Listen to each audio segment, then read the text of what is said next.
तुझा विसर नको माझी आजीवा, क्षण या केशवा माय बापा.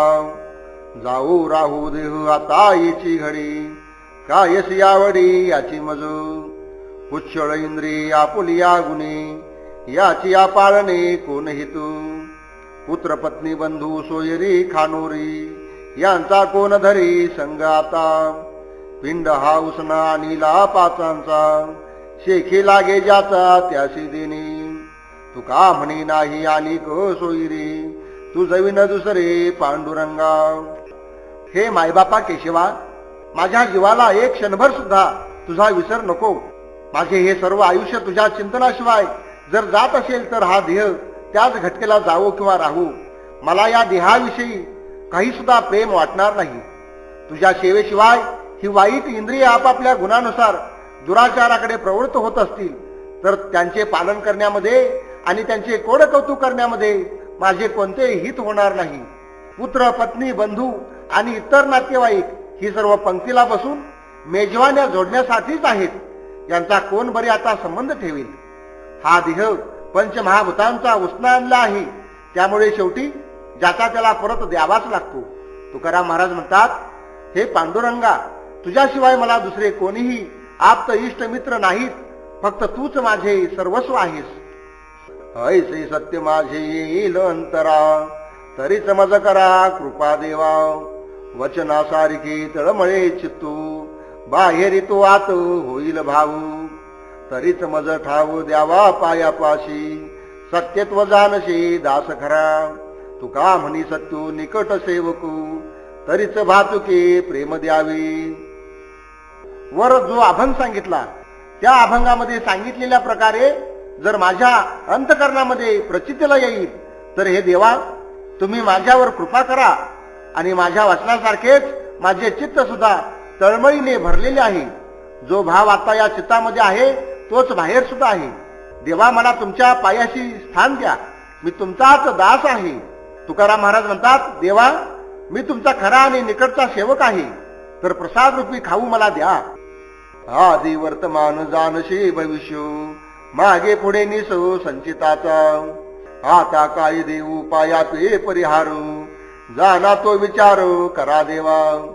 आपुले ते येथे काय चाले केले, जोडावे ते भले हात पुढे. तुका म्हणे फिके बोल माझे वारा, कराल दातारा होईल ते. देवा, तुम्ही भूत भविष्य आणि वर्तमान जाणणारे आहात. त्यामुळे माझे मागचे जे संचित आहे ते कशा प्रकारचे आहे आणि पुढे कोणते मला फळ मिळणार आहे याचा विचार तुम्हाला बरोबर कळतो. तुमच्या पायाजवळ मी अधिक काय सांगू. तुम्हाला जसे कळेल त्याप्रमाणे माझ्या उद्धाराचा विचार तुम्ही करा. संचिताचे भोग नाहीसे करण्यासाठी माझे काय चालणार आहे. मी कितीही जरी प्रयत्न केले तरी ते व्यर्थच जाणार. तुमच्या पुढे हात जोडावेत हेच माझ्या दृष्टीनं अधिक चांगलं आहे. तुकाराम महाराज म्हणतात, हे पांडुरंगा, परमार्थ संबंधी कितीही अभिमानाच्या गोष्टी केल्या तरी ते माझे बोलणे फुकट आहे. यासाठी माझ्या बोलण्याची उपेक्षा करा, कारण आपल्या कृपेशिवाय कोणीही काहीही करू शकत नाही. तुम्ही मात्र जे कराल ते होऊ शकते, तरी माझे संचित नाहीसे करा. सुखे न मनी अवगुणू, दुःख भोगी त्याचे कोणू. हे काठाईचे न कळे, राती करा झाकुनी डोळे. चालून आड वाटे, पायी मोड विले काटे. तुका म्हणे कोणा, बोल ठेवितो शहाणा. जो स्वतःच्या अवगुणाची उपेक्षा करतो त्याला हे कळत नाही की त्या अवगुणापासून होणारे जे दुःख आहे ते कोण बरे भोगील. अर्थात ज्याच्या कर्माचे फळ आणि त्यातून मिळालेलं दुःख हे ज्याचं त्यालाच भोगावं लागतं. हे लोक हो, ही गोष्ट तुम्हाला मुळातच का बरे समजत नाही. तुम्ही निष्कारणाचे डोळे झाकून का बरे रात्र करीत आहात. ज्याने आपण होऊन आडवाटेने चालून पायामध्ये काचे मोडून घेतलेले आहेत त्याला काय म्हणावे. तुकाराम महाराज म्हणतात, जो शहाणा मनुष्य आहे तो स्वतःला होणाऱ्या दुःखाबद्दल दुसऱ्या कोणावर दोष ठेवत नाही, स्वतःच्या अवगुणालाच तो दोष देतो. आम्ही न देखू अवगुणा, पापी पवित्र शहाणा. अवघी रूपे तुझे देवा, वंदू भावे करू सेवा. मज भक्ती सवे चाडू, नेने पाषाणो धातू वाढू. तुका म्हणे गोटी, विषामृत तुझसाठी. या जगामध्ये पापी पवित्र शहाणा मूर्ख कोणी आणि कसाही असला तरी आम्ही त्याच्या अवगुणाकडे दोषाकडे कधी पाहत नाही. हे देवा, सर्व भूते ही तुझीच रूपे आहेत. त्यामुळे मी त्यांना वंदन करीन आणि यथायोग्य अशी त्यांची सेवा सुद्धा करीन. मला केवळ भक्तीची गरज आहे. हा दगड, हे सोने, हा मोठा, हा लहान, अशा प्रकारचा कसलाही भेद मी मनामध्ये जाणीत नाही. तुकाराम महाराज म्हणतात की देवा, तुझ्यासाठीच विषयाला देखील अमृत समान मानून मी ते सेवन करीन. मज नाही तुझ्या ज्ञानाची ते चाडू, घेता वाटे गोडो नाम तुझे. नेन तेली करू आवडीचे तान्हे, बोलतो वचने आवडीने. भक्तीने काही वैराग्य नाही, घातला विठाई भार तुझू. तुका म्हणी नाचे निर्लज्ज होऊनी, नाही माझे मनी तुझा भाऊ. देवा, मला तुझ्या ज्ञानाची अजिबात इच्छा नाही. देवा, तुझ्या ज्ञानाविषयी मला अजिबात चाट नाही. केवळ तुझे नाम घेताना मला फार गोड वाटते. मी तुझे एक लाडके अजान आणि तान्हे लेकरू आहे. म्हणूनच लरीवाळपणाने मी तुझ्याशी बोलत आहे. भक्ती कशी करावी, विवेक वैराग्य कसे असावे, हे मला काही समजत नाही. हे विठाई, माझ्या उद्धाराचा भार मी तुझ्यावर घातलेला आहे. तुकाराम महाराज म्हणतात, एका हरिनामाशिवाय दुसरा विषय माझ्या मनात नाही. त्यामुळे त्या हरिनामाच्या छंदामध्ये निर्लज्ज होऊन नाचत आहे. लोक आपल्याला काय म्हणतील याची जराही शंका माझ्या मनामध्ये येत नाही. काय माझी संतू पाहते जाणीव, सर्व माझा भाव त्यांचे पायी. कारण सरते करा पांडुरंगी, भूषणाची जगी काय चाडू. भोबड्या उत्तरी म्हणे हरी हरी, आणि भिकारी नेने तुझे. तुका म्हणे तुम्ही विठ्ठलाचे दासू, करीतो मी आस उच्चिष्टाची. हे संत सज्जन हो, मला कृतार्थ करण्यासाठी माझ्या ठिकाणी जो काही शहाणपणा आहे किंवा नाही हे तुम्ही पाहणार काय. परंतु माझ्या ठिकाणी जर शहाणपणा जरी नसला तरी नसो, पण तुमच्या पायाच्या ठिकाणी माझा पूर्ण विश्वास आणि काया वाचा मनाने मी तुमच्या जवळ आहे. संत हो, पांडुरंग माझा अंगीकार करील एवढे करा म्हणजे झाले. मला या जगामध्ये शहाणपणाचे भूषण मिरवण्याचे कारण नाही. नाहीतर मला दुसरे येते तरी काय. कशा तरी बोबड्या वाणीने मी हरी हरी म्हणतो, यापेक्षा दुसरे मी काहीही जाणत नाही. तुकाराम महाराज म्हणतात, संत सज्जन हो, तुम्ही विठ्ठलाचे भक्त आहात. याचसाठी मी तुमच्या उच्चिष्टाची आशा करीत आहे. जीवाचे जीवनू अमृताचे तनू, ब्रह्मांड भूषणू नारायणू. सुखाचा सांगातू अंत काशी अंतू, निजांचा निवांतू नारायणू. गोडाचेही गुडू हर्षाचेही कुडू, प्रीतीचाही लाडू नारायणू. भावाचा निज भाऊ नावाचाही नावू, अवघा पंढरी रावू अवतरलासे. तुका म्हणे जे हे साराचे हे सारू, माझा अंगीकार तेने केला. हा भगवंत नारायण सर्व जीवांचे जीवन आहे, अमृताचे प्रत्यक्ष रूप आहे. हा सर्व ब्रह्मांडाचेच भूषण आहे. याची जर संगत घडली तर ती अत्यंत सुखाची आहे. हा काळाचाही काळ आहे आणि स्वतःच्या भक्तांचा निवास स्थान आहे किंवा निवांत राहण्याचं ठिकाण आहे. सर्व गोड पदार्थांची गोडी हीच आहे आणि हर्षाचे कौतुक सुद्धा हाच बनलेला आहे. हाच नारायण प्रीतीचे प्रेम रूप धारण करतो. हा नारायण म्हणजे भावभक्तीचा उदात्त भाव असून सर्व नामांचा नाम आहे. हा देव सर्व नामरूपाने सर्वत्र हा पंढरीनाथच नटलेला आहे. तुकाराम महाराज म्हणतात, असा हा देव सर्व सारांचे सार आहे. त्यानेच माझा स्वीकार केलेला आहे. आता मी सर्वता नव्हे गा दुर्बडू, यातीही न कुड दैन्यवाना. माय रखुमाई पांडुरंग पिता, शुद्ध उभयता पक्ष दोन्ही. बापुडा मी नवी दुर्बळ ठेंगणा, पांगिला हा कोणा आणि कासी. दुष्ट नहू आम्ही अभागी अनाथू, आमुचा समर्थू कैवारी हा. संसार आम्हा सरला सकळू, लपोनिया काळू ठेला धाके. तुका म्हणी जालू निर्भर मानसी, जोडली या राशी सुखाची या. मी आता पूर्वीसारखा दुर्बळ याती कुलहीन आणि दैन्यवाना असा राहिलेलो नाही. कारण माझी आई रखुमाई आहे आणि माझा पिता साक्षात पांडुरंग आहे. त्यामुळेच माझी दोन्हीही कुळे अतिशय पवित्र आहेत. मी आता गरीब आणि बापुडा असा राहिलो नाही, दुर्बळ राहिलो नाही. कोणत्याही बाबतीमध्ये मी आता कमी नाही. मी कोणाच्या अधीन नाही. मी आता दुष्ट अभागे आणि अनाथ अवस्थेत नाही. कारण आमचा कैवार घेणारा हा समर्थ श्री पांडुरंग माझ्या पाठीशी उभा आहे. याच्यामुळेच आमच्या मागचा सर्व संसार संपून गेला, हरिरूप झाला आणि प्रत्यक्ष काळ सुद्धा भिवून दूर लपून बसला. तुकाराम महाराज म्हणतात, मी आता सर्व सुखांच्या राशी प्राप्त करून घेतली असल्यामुळे मी मनातून निश्चिंत झालो आहे आणि आनंदित सुद्धा झालो आहे, हर्षभरित झालो आहे. मी सुखांच्या राशी जोडलेल्या आहेत. केली नाही मनी तया घडे त्यागू, उबग उद्वेग नाही चित्ते. देवचे हा जाणी अंतरीचा भाऊ, मिथ्या तो पावो बाह्य रंगू. त्या गेल्याचे ध्यान राहिले अंतरी, अवघिते परे विटंबना. तुका म्हणी आपणा विचारू, कोण हा दुसरा सांगे तुम्हा. मी अमुक केलं आणि तमुक केलं अशा प्रकारचा अहंकार ज्याच्या चित्तामध्ये नसतो, प्रपंचाचा ज्याला त्रास वाटत नाही आणि त्याला उद्वेग सुद्धा कधी येत नाही, त्यालाच खरा त्याग घडला आहे असे जाणावे. हा अंतरंगामधील जो भाव आहे तो ईश्वरच समजून घेतो, त्यालाच तो कळतो आणि तोच जाणतो. त्याच्याशिवाय इतर बाह्य रंग विहीच आहेत. बाह्य दामडवलाचा जो काही उपाय आहे तो सर्व व्यर्थ आहे. ज्याचा त्याग केला आहे त्याचेच ध्यान मनामध्ये सतत जर राहिले तर ती सारीच विटंबना होऊन जाते. तुकाराम महाराज म्हणतात, खऱ्या खोट्याचा निवाडा तुम्ही स्वतःला विचारूनच करीत जा. या संबंधी तुम्हाला दुसरे कोणीही सांगू शकणार नाही. हित व्हावी तरी दंभदुरी ठेवा, चित्तशुद्धी सेवा देवाची ही. आवडी विठ्ठलू गाईजे एकांती, अलभ्यते येते लाभ घरा.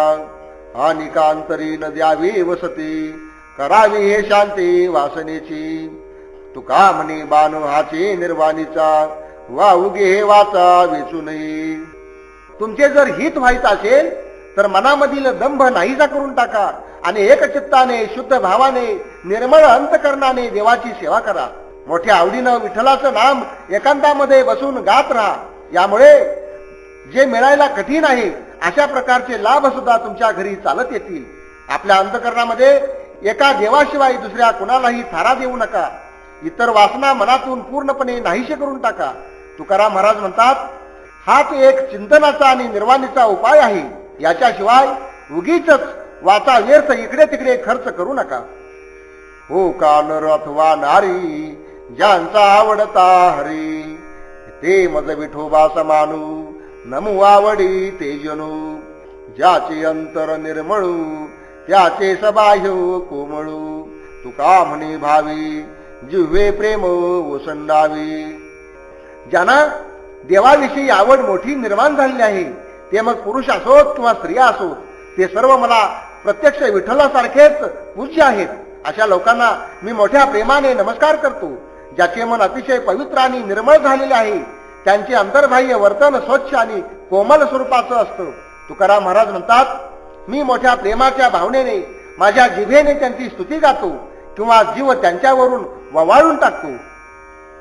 हरीची हरिकथा नावडे जया, अधम म्हणता तया वेळ लागी. मनुष्य देही तया नाट लागले, अघोर साधिले कुंभ पातू. कास या जन्माला तो पाषाणू, जंत का होऊन पडिला नाही. उपजे मरुनी वेळोवेळा भांडू, परी लाज लंडून धरी काही. ऐशियाची माता कासया प्रसवली, वर नाही घातली मुखावरी. देवधर्माविनो चांडाळ हा नरू, न साये भूमी भारो क्षणभरी. राम म्हणता तुझे काय ते वेचले, का हिता पुले न विचारशी. जन्मो जन्मींचा होईल नरकी, तुका म्हणे चुकी जरी असे. ज्याला या श्रीहरीची कथा आवडत नाही त्याला अधम किंवा दुष्ट म्हणण्यासही फार वेळ लागतो, कारण त्याच्या आधीच तो खरोखर दुष्ट असतो. त्याला म्हणण्याची सुद्धा गरज नाही. माणसाचा हा जो देह आहे त्याला तो मिळाला असून सुद्धा त्याची मोठी फसवणूक झालेली आहे. त्याने आपल्या अशा आचरणामुळे जे कुंभपाक नरकाचे साधन त्याने करून ठेवलेले असते. असा हा पाषाणासारखा मनुष्य जन्माला तरी का बरे आला? तो जंत होऊन का पडून राहिला नाही? हा भांडखोर मनुष्य पुन्हा पुन्हा जन्माला येतो आणि मरून जातो, पण याची लाज या पाखंडी माणसाला कधीच नसते. अशा या अधम माणसास त्याच्या आईने तरी त्याला जन्माला काय घातले? जन्मल्याबरोबरच त्याच्या मुखात वार घालून त्याला तिने नष्ट का केले नाही? हा चांडाळ आपले आयुष्य देवधर्माशिवाय घालवित असतो. याचा भार पृथ्वीला क्षणभर सुद्धा सहन होत नाही. श्रीरामाचे स्मरण केल्याने तुझे काय जाते रे? तू आपल्या हिताचा विचार का बरे करीत नाहीस? तुकाराम महाराज म्हणतात, देवाचा आणि धर्माचा विचार करायला जर तू चुकलास तर तुला जन्मजन्मी नरकवास भोगावा लागेल. उपेक्षला येणे कोणी शरणागतू, ऐशी नाही मातू आई केली. आता काय ब्रीद सांडील आपुले, ठाईचे धरिले जाणूनिया. माझ्या दोषासाठी होईल पाठ मोरा, ऐसा कोण पुरा भोगबळी. तुका म्हणे रूप आमुच्या कैवारी, धरिले गोजरे चतुर्भुजू.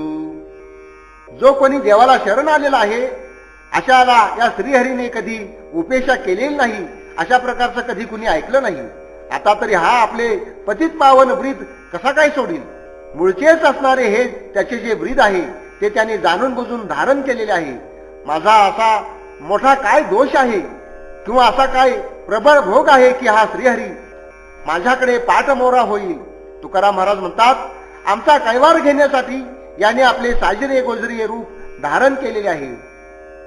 आवडी सारखी संपादिले सोंगू, अनंत हे मगो झाले नामू. कडे यायच्या वाटार चिल्या सुलभा, दुर्गम या नभाचा ही साक्षी. हाते जेवी एक मुखे मागे घासू, माऊली जयासू तैशी बाळा. तुका म्हणे माझे ध्यान विटीवरी, तैशीच गोजरी दिशे मूर्ती. या भगवंताने आपल्या आवडीप्रमाणे रूप घेतल्यानंतर हा अनंत रूपांचा आणि नामाचा झाला. लोकांना नीटपणे भक्तीच्या वाटा सोप्या आणि सुलभ होतील अशा प्रकारच्या निर्माण झाल्या. तो श्रीहरी तसा करण्यास खरोखर कठीण आहे. याला साक्ष आकाशाची आहे. एक मुलगा आपल्या हाताने जेवत असतो, दुसरा आईने मुखात घास घालावा अशी अपेक्षा करतो. जसे बालकाचे वागणे असते तशा पद्धतीने त्याची आई त्याचे सर्व काही करीत असते. तुकाराम महाराज म्हणतात, माझ्या मनातील ईश्वराचे ध्यान, विटेवर उभे राहिलेले जे ध्यान आहे तेच माझ्या मनामध्ये आहे. ही अशीच गोजिरी मूर्ती मला दृष्टीसमोर दिसते आहे. धन्य मी मानिनो आपुले संचितू, राहील शेपितो तुझे नामी. धन्य झालू आता यासी संदेह नाही, न पडो या बाई काळा हाती. ब्रह्मरस करू भोजन पंगती, संतांचे संगती सर्व काळू. तुका म्हणे पोटू झालेची न धाई, खादलेची खाये आवडीने. मी माझे संचित धन्य मानतो, कारण तुझ्या नामाच्या ठिकाणी माझे प्रेम जडले आहे. मी आता कृतार्थ झालो यामध्ये मुळीच संशय नाही. आता पुन्हा या संसाराच्या प्रवाहामध्ये आणि काळाच्या हातामध्ये सापडणार नाही. संतांच्या संगतीमध्ये पंक्तीला बसून सर्व काळ ब्रह्मानंदाचे भोजन करू. तुकाराम महाराज म्हणतात, या ब्रह्मानंदाच्या भोजनाने पोट भरले तरी न भरल्यासारखेच वाटते आणि नामामृताचे कितीही सेवन केले तरी पुन्हा पुन्हा आवडीने सेवन करावेसे वाटते. आवडीन पुरे सेविता नसरे, पडी गेली धुरे सवे गाठी. न पुरे हा जन्म हे सुख साठिता, पुढतेही आता हेची मागू. मार्गाची चिंता पालखे बैसता, नाही उसंतिता कोस पेनी. तुका म्हणे माझी विठ्ठल माऊली, जाणे ते लागली भूक तहानू. या विठ्ठल नामाचे कितीही सेवन केलं तरी ते सेवन संपत नाही आणि कधी इच्छाही पूर्ण होत नाही. या नामानेच सर्वश्रेष्ठ विठ्ठलाची भेट झालेली आहे. हरिभजनाचे सुख साठवून ठेवण्यासाठी हा वर्तमान जन्म पुरेसा होत नाही. म्हणूनच या पुढे सुद्धा देवाला असाच मनुष्य जन्म मागतो. जो पालखीमध्ये बसला आहे त्याला मार्ग चालण्याची चिंता नसते. कितीही कोस लांबचा मुक्काम असला तरी त्यास चालण्याचे श्रम वाटत नाही. त्याप्रमाणेच हरिभजनाचे सुख भोगणाऱ्यास कितीही जन्म प्राप्त झाले तरी त्याला दुःख होत नाही किंवा दुःख वाटत नाही. तुकाराम महाराज म्हणतात, माझी विठ्ठल माऊली मला तहान भूक लागलेली जाणते आणि त्याचे निवारण सुद्धा करते. नाही त्रिभुवनी सुखया समानू, म्हणवनी मनो स्थिरावले. धरी येली जीवी पाऊले कोवळी, कंठी एकावळी नाममाळा. शीतळ होऊनी पावलो विश्रांती, न साहे पुढते चाली चित्ता. तुका म्हणे झाले सकळ सोहळी, पुरविले डोळे पांडुरंगी. या त्रिभुवनामध्ये विठ्ठलाच्या भजनासारखे सुख कुठेही आढळून येत नाही. म्हणूनच माझे मन या भजनाच्या ठिकाणी स्थिरावले आहे, स्थिर झाले आहे. विठ्ठलाची सुकुमार पावले अंतकरणात ध्यानाच्या रूपाने धारण केली आहेत आणि त्याच्या नामाची माळ कंठामध्ये धारण केली आहे. त्रिविध ताप नष्ट झाल्यामुळे मी शीतळ होऊन समाधानाला प्राप्त झालो आहे. त्यामुळेच माझ्या चित्ताला संसाराकडे झालेली प्रवृत्ती आता सहन होत नाही. तुकाराम महाराज म्हणतात, या भजनामुळे माझ्या जीवाचे पुष्कळच सुख सोहळे झाले आणि श्री पांडुरंगाने माझ्या सर्व इच्छा सुद्धा पूर्ण केलेल्या आहेत.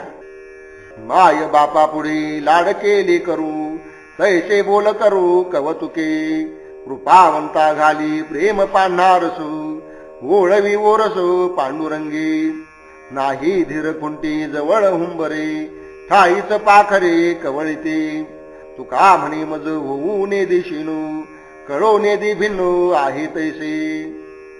देवा, आई बापाच्या पुढे लहान बालक जसे बोलत असते त्याप्रमाणेच मी तुझ्या पुढे लाडाने बोलतो आहे. हे कृपाळू पांडुरंगा, मला प्रेमाचा पान्हा सोड आणि ब्रह्मरसाचे दूध माझ्याकडे वळवून ते तोंडामध्ये घाल. खुंटाला बांधलेले वासरू गायीच्या जवळ असून सुद्धा त्याला स्तन पिण्यासाठी धीर धरवत नाही. ते सारखे ओरडते, हंबरते आणि गाय सुद्धा प्रेमाने त्याच्या जवळ जाऊन त्या वासराला पोटाशी घेते. तुकाराम महाराज म्हणतात, त्याप्रमाणेच हे देवा, मला दुःखी होऊ देऊ नका. मी परका कोणीतरी आहे असे मला वाटू देऊ नका. आठवून दी आवडी आनिकू, भरून आलो को त्यांनी राही, मन धावी तेथे तिचेची दुभते, संपूर्ण आई ते सर्व काळू, न लगे वळावी इंद्रिये धावता, ठाव नाही रिता उरू दिला, तुका म्हणी सम पाऊलाचा खुंटू, केला बळकट हालून दे. या भगवंताची मनामध्ये आवड एकदा निर्माण झाली की मग दुसऱ्या कशाची आठवण राहत नाही. त्याचेच प्रेम तिन्ही लोकांमध्ये भरून राहिलेले असते. ज्या ज्या ठिकाणी माझे मन धावते त्या त्या ठिकाणी त्या देवाचेच प्रेमाचे दुभते आयते आणि पूर्णपणे मला चाखायला मिळते. त्याचे स्वरूप सर्वत्र पसरलेले आहे. त्याने कुठेही थोडी जागा रिकामी ठेवलेली नाही. त्यामुळे मला धावणारी जी इंद्रिय आहेत ती ताब्यात ठेवावी लागत नाहीत, कारण ती कुठं जरी गेली तर त्या ठिकाणी एक भगवंतच उभा असतो. तुकाराम महाराज म्हणतात, समचरणांचा असा हा देव पुन्हा हलणार नाही अशा रीतीने बळकटपणे उभा झालेला आहे. उत्तम घालावी आमुची मुखी, निवारावे दुःखी होऊ ने दे, न बैशी नवजे जवळून दुरी, मागे पुढे वारी घात पातू, नाही शंकासू भलती ठाई, मावळले पाही द्वैताद्वैतू, तुका म्हणी भारू घेतला विठ्ठली, अंतरी भरले बाह्य रूप. ही माझी विठ्ठल माऊली जगामध्ये जे जे काही चांगलं असेल ते ते माझ्या तोंडात घालते आणि आलेले संकट सुद्धा निवारण करते. तसेच आम्हाला कधी दुःखी होऊ देत नाही, इतकी आमची सदोदित काळजी घेते. ही आई आमच्या रक्षणासाठी विटेवर सारखी उभी आहे. ती कधी बसत सुद्धा नाही आणि आमच्यापासून कधी दूरही जात नाही. आमच्या मागे पुढे उभी राहून आमच्यावर होणाऱ्या घातपातांचे निवारण करते. आम्ही कुठेही असलो तरी आम्हाला कोणापासून भय वाटत नाही. त्याचे कारण आमच्या मनातून भेद आणि अभेद हे दोन्हीही मावळून गेले आहेत. सर्वत्र एका देवाचीच प्रतीती येत असल्यामुळे आम्हाला ही अभय स्थिती, भीती रहित अवस्था प्राप्त झाली आहे. तुकाराम महाराज म्हणतात, ज्या विठ्ठलाने आमच्या योगक्षमाचा भार घेतला आहे त्याचे रूप अंतरात आणि बाहेर असे भरलेले आहे. आम्हा अलंकार मुद्रांचे शृंगारू, तुळशीचे हार वाहू कंठी, लाडके डिंगरू पंढरी रायाचे, निरंतर वाचे नाम घोषू, आम्हा अनेकांचे चाड चुके नाही, सर्व सुखे पायी विठोबाच्या, तुका म्हणी आम्ही निघोची या मुक्ती, एका विनचित्ती दुजे नाही. अंगावर नाना प्रकारच्या मुद्रा लावणे आणि तुळशीचे हार गळ्यामध्ये घालणे हेच आमचे अलंकार आणि हाच आमचा श्रृंगार आहे. आम्ही या पांडुरंगाचे लाडके सेवक झालेलो आहोत. आमच्या वाणीमध्ये एकसारखा त्याचाच घोष असतो. याच्या पुढे आम्हाला इतरांची काही किंमत नाही. याच्या पायी या विठोबाच्या चरणावर सर्व सुखे आम्हाला दिसून येतात. तुकाराम महाराज म्हणतात, या श्रीहरीच्या शिवाय आम्हाला दुसरे मनामध्ये काहीच नसल्यामुळे आम्हाला मुक्तीची सुद्धा पर्वा नाही. तिची आम्ही कधीच इच्छा सुद्धा धरीत नाही. चला पंढरीशी जाऊ, रखमा देवी वरा पाहू, डोळे निवतील कानू, मना तेथे समाधानू, संता महंता होतील भेटी, आनंदे नाचो वाळवंटी, ते तीर्थांचे माहेरू, सर्व सुखांचे भांडारू, नाही रे आनिकू, तुका म्हणे माझी भाकू. हे लोक हो, चला आपण पंढरपूरला जाऊया आणि त्या ठिकाणीच श्री रुक्मिणी वराला पाहूया. त्याच्या दर्शनाने आणि त्याच्या कथाश्रवणाने डोळे आणि कान शांत होतील, ते निवतील. त्या ठिकाणीच मनाला सुद्धा समाधान लाभेल. त्या पंढरपूर नगरीमध्ये संत महंतांच्या भेटी होतील. हरिनामाच्या आनंदाने आपण वाळवंटामध्ये नाचूया. पंढरी क्षेत्र सर्व तीर्थांचे माहेर आहे आणि सर्व सुखाचे भांडार आहे. तुकाराम महाराज म्हणतात, जो पंढरपूरला जातो त्याला पुन्हा जन्म नाही, हे मी प्रतिज्ञेने सांगतो आहे. पैल घरी झाली चोरी, देहा करी बोंब मारी. हावा हावा करशी कायू, फिरावणी नेते वायू.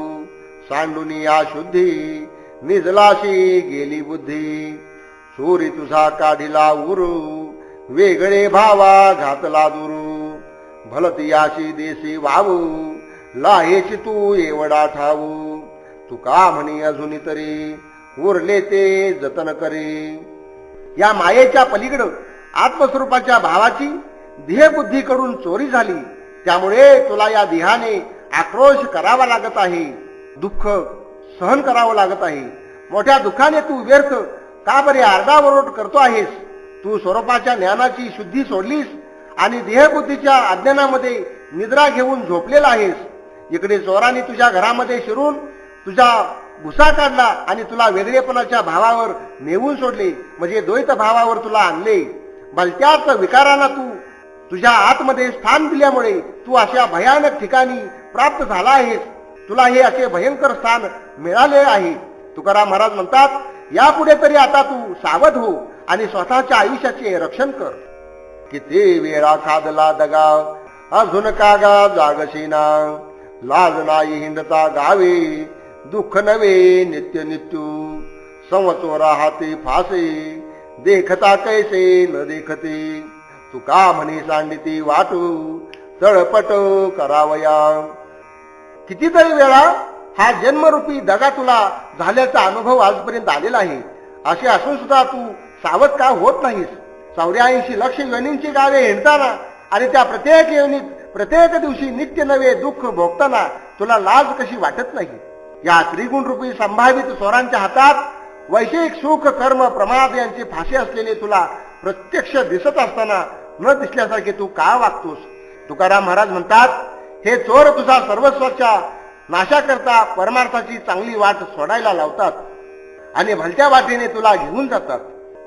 मुदलामध्ये पडे तोटा, पैसा खोटा उदिमू. आणि काची का लाज नाही, आळसाजी जिंतिली. एके साते सारखी वित्ते, हानी हिते वेगळाली. तुका म्हणे हित धरा, नवे पुरा गाव ढाळू. मुदलामध्ये जर तोटा येत असेल तर असा व्यापार उदीम खोटा आहे, तो कधी करू नये. ज्यांनी आळसाला जिंकलेले आहे आणि आळसाला जिंकून उद्योग केला आहे त्यांच्याकडे पाहून तुला लाज कशी वाटत नाही? या बाजारामध्ये सर्वांचे भांडवल सातत्यानं एकसारखे असताना प्रत्येकाचा नफा आणि तोटा यामध्ये एवढा फरक का बरे पडतो? तुकाराम महाराज म्हणतात, सावध व्हा आणि काहीतरी हित होईल असे करा. अगदीच पूर्णपणे गावंढळ बनू नका. निरोप सांगता, न धरी भय न करी चिंता. असो ज्याचे त्याचे माथा, आपण करावी ते कथा. उतरावा भारू किंवा न व्हावे सादरू.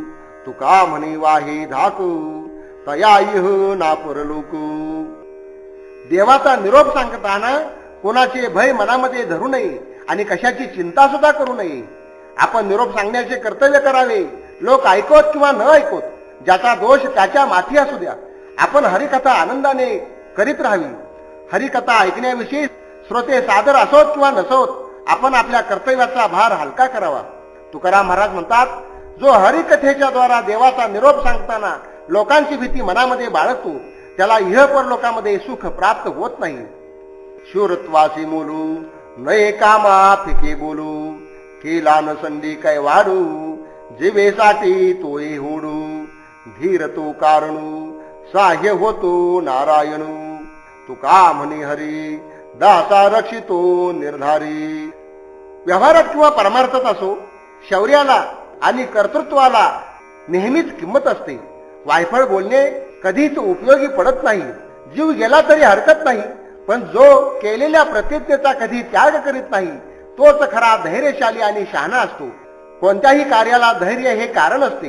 धैर्यवानाला नारायण सहाय्य करतो. तुकाराम महाराज म्हणतात, तो नारायण धैर्यशाली हरिभक्ताचे निश्चितपणाने रक्षण करतो. हरीच्या दासा भयो ऐसे बोलो तेही नये, राहुनी आडू उभा देव पूर्वी कोडू. हरीच्या दासा चिंता अघटित हे वार्ता, खावे ल्यावे द्यावे तुका म्हणे पुरवावे. हरीच्या दासाला भीती आहे अशा प्रकारचं कधीही कोणी बोलू नये.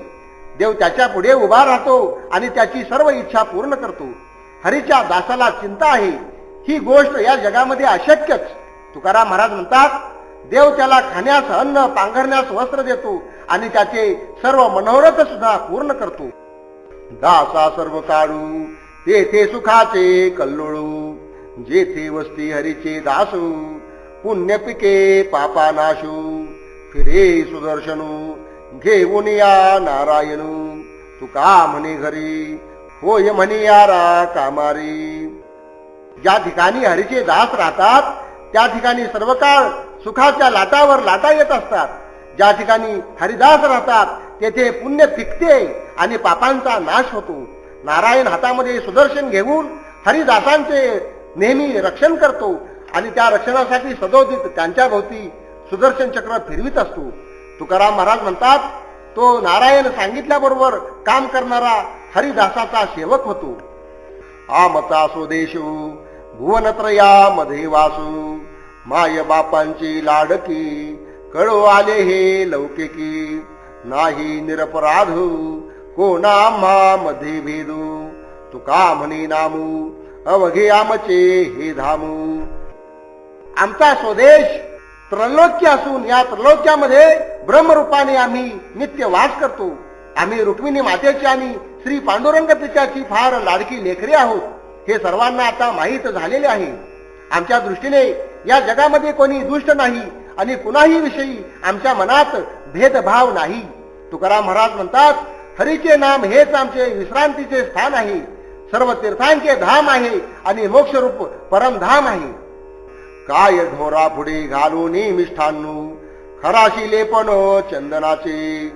नको नको देवा खळाची संगती, रस ज्या पंगते नाही कथे. काय शेज बाज माकडा विलासू, अलंकारा नास करुणी टाकी. तुका म्हणे काय पाजुने नवनीतो, सर्पाविषथितो अमृताची. जनावरापुढे मिष्ठान्न घालून त्याचा काही उपयोग होत नाही, कारण त्याला त्याची चवच कळत नाही.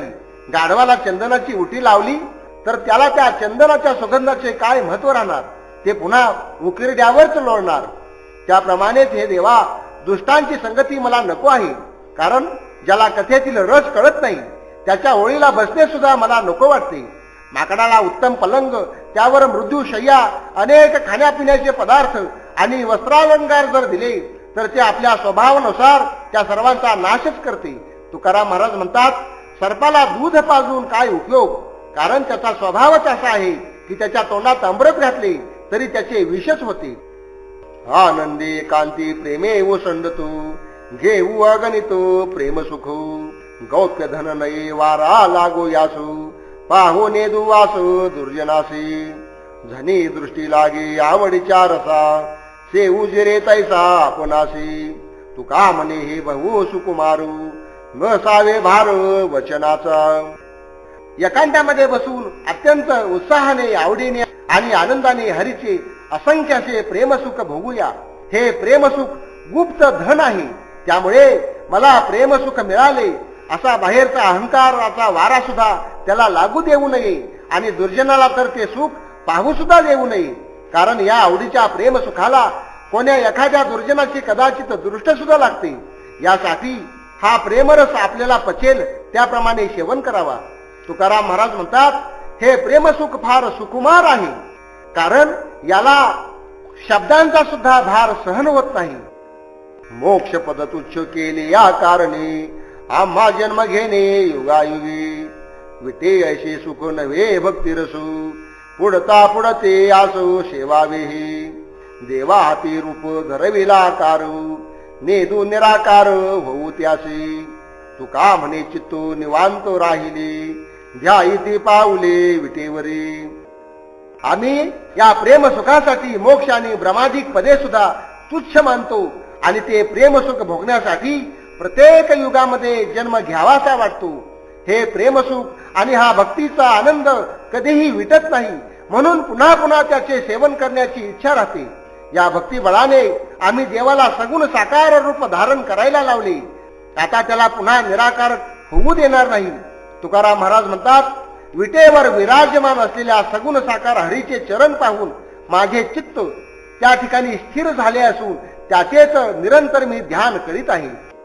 नको बोलू भांडा खेळ घालून बैस तोंडा ऐके विठोबाचे गुण करे सादर श्रवण प्रेम सुखाडू काय वाजते चाभाडू तुका म्हणे हिता का रे नागविषयी थिता. अरे भांडखोरा, तू आता जास्त काही बोलू नकोस. तोंडाला खीळ घालून उगीच शांत बैस आणि विठोबाचे गुण ऐक. मोठ्या श्रद्धेने आत्मज्ञानाचं श्रवण कर. हरिकथेमधील प्रेम सुखाला प्रतिबंध करणारे तुझे हे जे तोंड आहे ते व्यर्थपणे का बरे बडबड करते. तुकाराम महाराज म्हणतात, अरे मूर्खा, मनुष्य जन्मात निश्चित हित होत असताना तू व्यर्थ का नागवतोस. अते झाले उत्तम वेशेचे लावण्य परी ते सुवासिनो न म्हणावे उचित अनुचित केले ठाया ठावू गुणामूल वावो थोरपणू शुरत्वा वाचुनी शुरा माझी ठावू नाही आविर्भावू आणि लिया तुका म्हणे सोंग पोटाचे उपायी कारण कमाई विन नाही. वेशेचे लावण्य किंवा गणिकेचे सौंदर्य कितीही चांगलं असलं, उत्कृष्ट असले तरी सुद्धा तिला सुवासिनी म्हणू नये. ईश्वराने प्रत्येक व्यक्तीचे ठिकाणी योग्य आणि अयोग्य असा भेद केला आहे.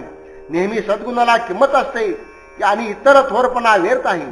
केवळ शूरपणाचा देखावा दाखवल्याने कधी शूर होता येत नाही आणि शौर्य दाखवल्याशिवाय शूर लोकांमध्ये मानाचे स्थान प्राप्त होत नाही. तुकाराम महाराज म्हणतात, त्याप्रमाणेच पोट भरण्याचा उपाय म्हणून परमार्थाचे सोंग घेता येते, पण दैवी संपत्ती मिळवल्याशिवाय त्याचा कधीच उपयोग होत नाही.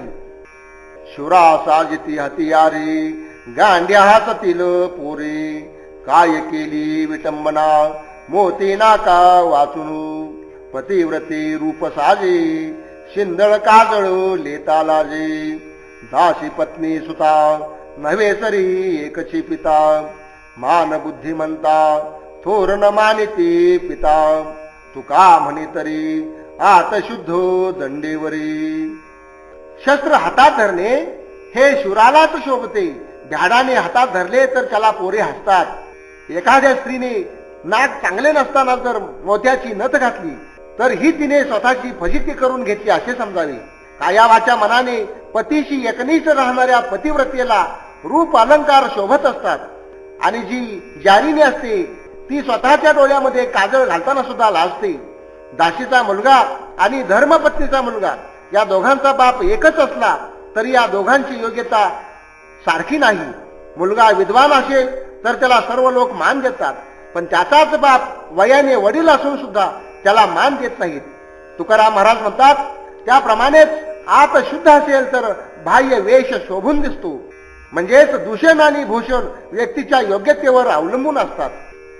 काय केली जळचरी धीवर त्यांच्या घातावरी हातू ठाईचा विचारू आहे याती वैराकारू श्वापदाते वधी निरापराधी पारधी तुका म्हणे खडू संता पिढीती चांडाळू.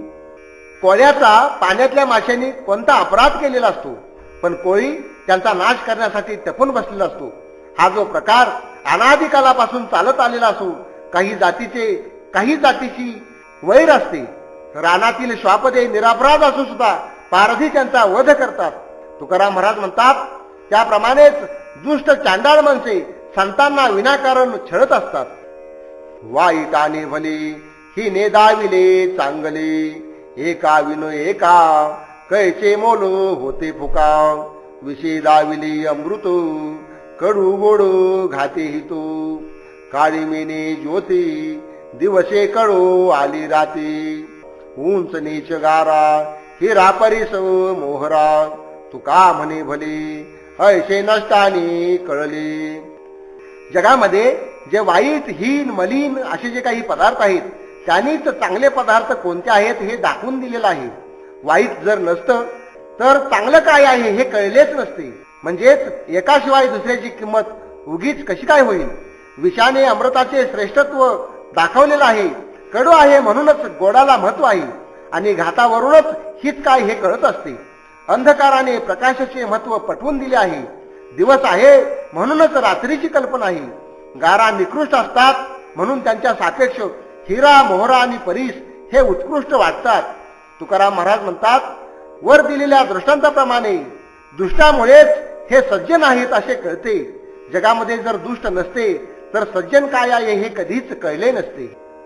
असो खळैसे फारू आम्हा तयाचे उपकारू, करीती पातकाची धुनी मोल न घेता साबणी, फुकाचे मजूर ओझे वागविते भारू, पार उतरून म्हणे तुका आम्हा आपण जाती नरका. जगामध्ये जे काही दुष्ट असतील ते असू द्या, कारण आमच्यावर त्यांचे फार मोठे उपकार आहेत. त्या दुष्टांनी आमच्याकडून मजुरी न घेता आणि साबण न घेता आमची निंदा करून आमचे पातक धुण्याचे काम केलेले आहे. दुष्ट लोक म्हणजे फुकटचे मजूर आहेत, कारण संत सज्जनांशी शत्रुत्व करून त्यांच्या पातकांचे ओझे ते वाहत असतात. तुकाराम महाराज म्हणतात, हे दुष्ट लोक आम्हाला या भव नदीच्या पलीकडे नेतात आणि आपण मात्र नरकाला जातात. संत पंढरीची जाती निरोप धाडे तया हाती, माझा न पडावा विसरू तुका विनवितो किंकरू, केरसुनी महाद्वारी ते मी असे निरंतरी, तुमचे पायी पायतनु मोचे माझे तन म्हणू, तांबुलाची पीक धरणी ते मी असे मुख पसरुनी, तुमची विष्ठा पंढरी राया ते सारसुवी माझी काया, लागते पादुका ते मी तळिलो मृतिका, तुका म्हणे पंढरीनाथा दुजे न धरावे सर्वथा. संत पंढरपूरला जात आहेत. त्यांच्या बरोबर श्री पांडुरंग रायाला मी निरोप पाठवित आहे. देवा, मी तुमचा दास तुकाराम तुम्हाला अशी विनंती करतोय की माझा कधी विसर पडू देऊ नका. तुमच्या महादावरामध्ये जी केरसुनी आहे ती मी आहे असे समजा. तुमच्या पायामधील जो जोडा आहे ती माझी तनू आणि माझे मन आहे.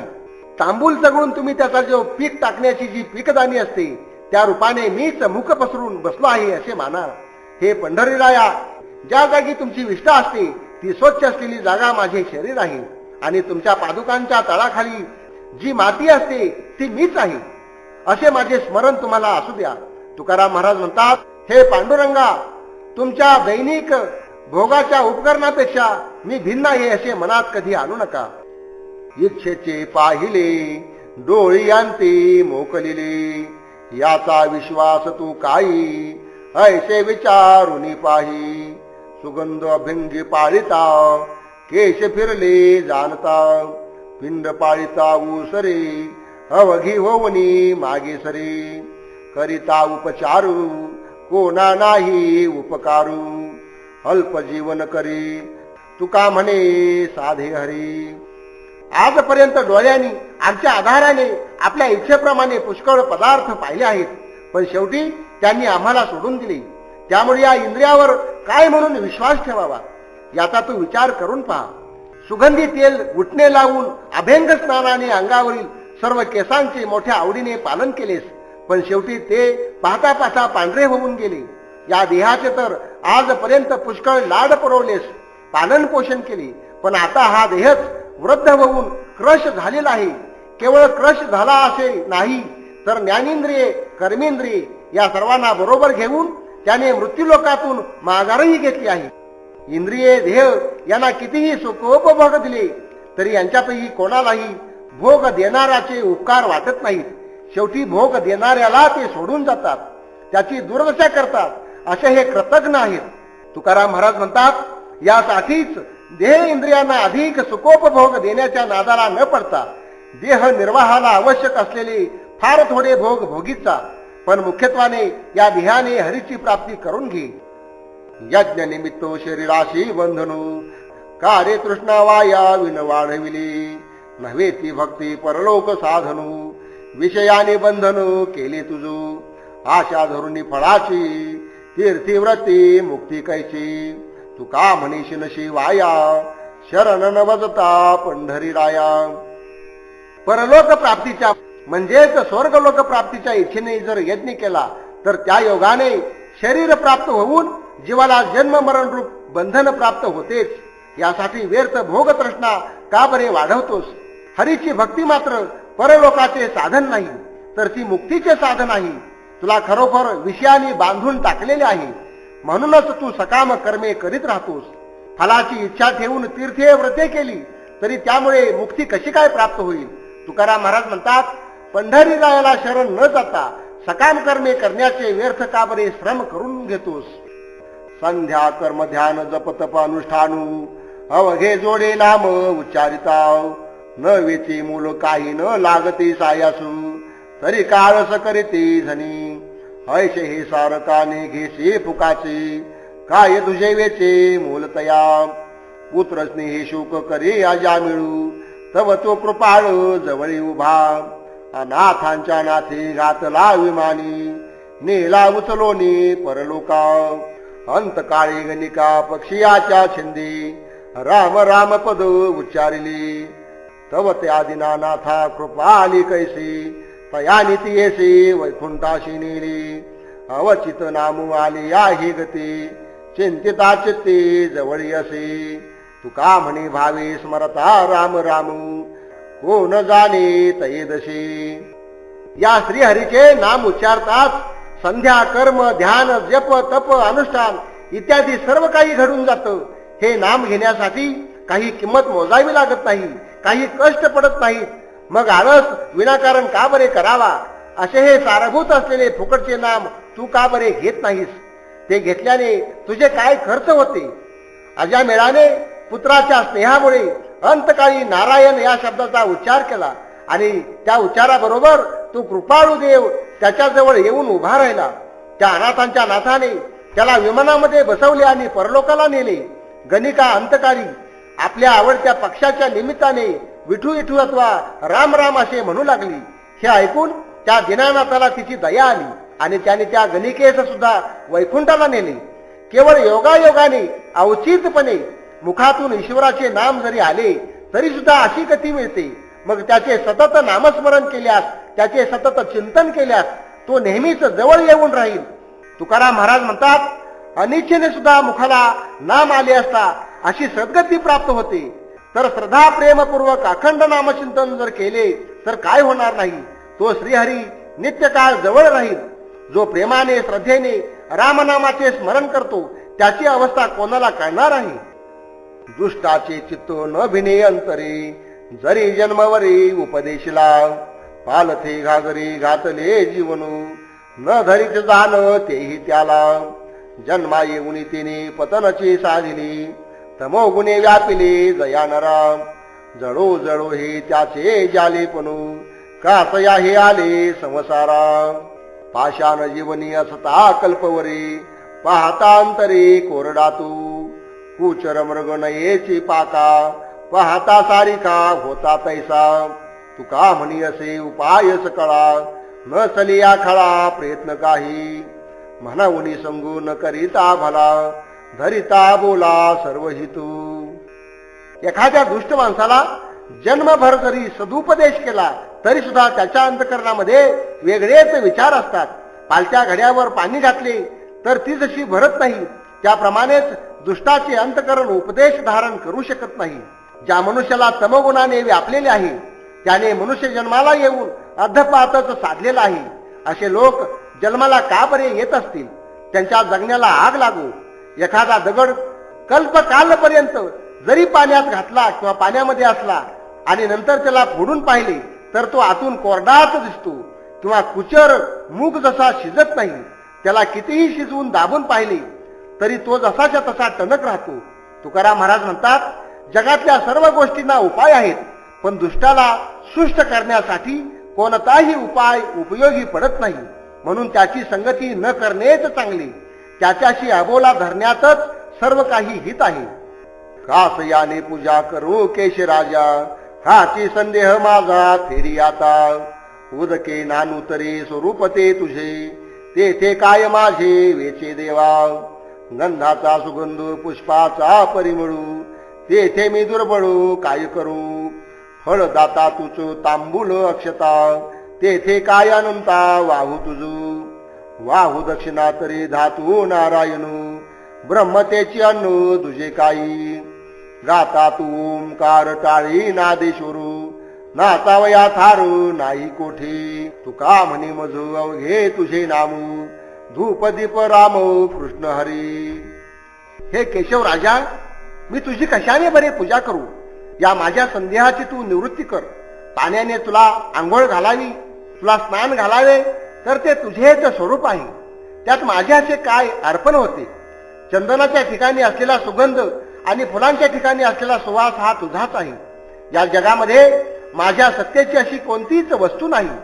तर मग मी गरिबाने तुझी पूजा कशी करावी. वृक्षाला फल देणारा सुद्धा तूच आहेस. तांबूल अक्षता तूच निर्माण केले आहेस. अरे अनंता, मी तुला काय बरे वाहू. सुवर्णाची दक्षिणा समर्पण करावी, तर ते सुद्धा तुझेच स्वरूप आहे. अन्नाचा नैवेद्य समर्पण करावा, तर ज्याला मी अन्न म्हणतो ते तर प्रत्यक्ष ब्रह्मच आहे. अर्थात ते तुझ्याशिवाय भिन्न नाही. ओंकाराने तुला आळवावे आणि हाताने टाळी वाजवावी, तर तू सर्व नादांचा नादेश्वर ईश्वर आहेस. आणि सर्वात तुझी व्याप्ती असल्यामुळे तुझ्या पुढे नाचायला जागा सुद्धा शिल्लक नाही. तुकाराम महाराज म्हणतात, देवा, आता असे करतो की धूप दीप इत्यादी सर्व उपचारांच्या ठिकाणी रामकृष्ण हरी हे तुझेच नाम तुला समर्पण करीत आहे. कारण हेच एक भांडवल माझ्या जवळ आहे. गाता ऐकता काटाळा जो करी, वासच्या घोरी कुंभी पाठी. रागे यमधर्म जाचविती तया, तुझ दिले कासया मुख कानू.